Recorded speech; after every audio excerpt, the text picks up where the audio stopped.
I met the devil on a bus, and he claimed he was God. It had been an excruciatingly long day. I won't go into depth about why, because it's not relative, except in that it was exhausting. I, like I so often do when I'm out late and don't have a predetermined ride home, decided I'd take the bus. I remember feeling incredibly strange, and what was even more off-putting was the bus was empty. At first this was slightly comforting. I didn't feel all that concerned about my safety, knowing no one was around me, and I think this, coupled with my extreme exhaustion, caused me to doze off for a bit. While slipping in and out of consciousness, I suddenly felt a presence. I was no longer alone, except I didn't remember feeling that the bus had made any stops. I figured I could have been easily wrong, given my current state. I don't recommend dozing off in any form of transportation, especially not a public bus late at night, but like I said, I was exhausted. I absolutely do not condone this behavior, and with that, let's continue. Suddenly, the air felt electric. I think that's how I knew someone was there, because they hadn't made any noise, at least not loud enough to disturb my spontaneous slumber, and yet I was wide awake. Knowing for sure somebody was in my vicinity, it took a minute for my eyes to adjust to the dull yellow of the lights lining the ceiling, but with time I could now see that there was a man accompanying me on the bench, a few spots away from me. I'm not really sure how I knew it was a man. Something about his figure and stature led me to believe this. It was really difficult to look directly at him, and in the beginning I attributed this to just having woken up, but even after my eyes were able to focus on other things around me, I still couldn't clearly see this person's face. It was as if I was looking through a foggy patterned glass on the outside of a shower. I was only able to make out his figure. It seemed like the harder I tried, the less visible he became, like I wasn't allowed to see him. A thick veil encompassed this person entirely, obscuring most details and all facial features. And then he spoke. He asked me what I was doing on this bus. I told him, with shocking ease, that I was on my way home. He lit a cigarette. I felt myself about to protest, but I stopped.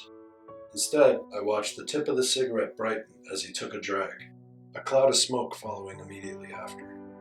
It was even harder to see him now, the smoke making it close to impossible. He lowered his hand, allowing the smoke to ribbon out from a resting spot on his thigh, and I noticed a ring. It was gold, huge, worn on his pinky.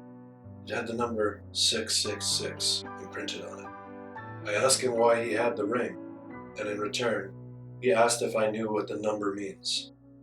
I tell him it's the devil's number, and at that he laughed and told me it's God's number, and that everything I think I know, I don't. 666 is God's number, and everything I've been taught has been manufactured, a story procured to lead me astray.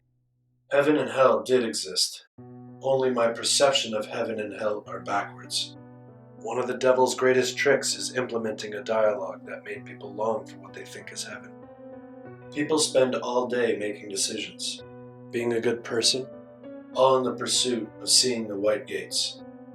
And all of that energy feeds the machine, because what they're longing for is not heaven, and hell thrives off energy.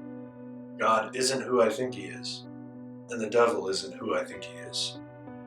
At this point, his energy feels more abrasive, like if there was a film surrounding him created by particles or molecules vibrating, creating friction. The speed in which they're doing that seemed to increase as he asked me if I've ever read the Bible. He questioned what I thought when I learned about all the terrible atrocities that were done by God, or occurred in the name of God. Countless horrible massacres filled with death. And what for? Because they're necessary evil? Why would God feel any evil was necessary? He continued, asking if who I knew as the devil trapped the bad for eternity in hell. Why was he painted as a monster? Wasn't he ridding the earth of evil? After hearing his spiel, I tell him that I wasn't sure. I spout out the lines I'd always been taught, that anything negative that God did to the human race was something necessary for all the lives after those that were sacrificed. Everything and everyone who followed after such a dark history has been better for it. I now can't tell if I say this because I believe it or it's something I've been programmed to think, and now I can't help but continue to follow the script. What I do know is this: I believe in balance. I don't think that good or bad can exist without each other. If everything was good, or vice versa, we wouldn't be able to tell the difference. Everything would become neutral, because a balance no longer exists. You have nothing to compare it to, so therefore, it's all the same. For a long time, he didn't say anything, until finally he told me it was nice to meet me. I responded with a simple, "You never told me your name."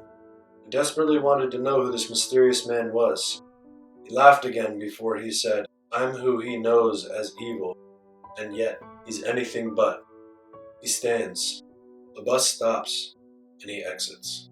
My eyes are drawn to his glinting ring as I watched him leave.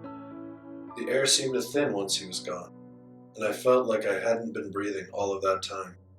I was lightheaded, and even more exhausted than when I'd gotten on. The rest of the way home I stewed, replaying what he'd said and told me, trying to make sense of what happened.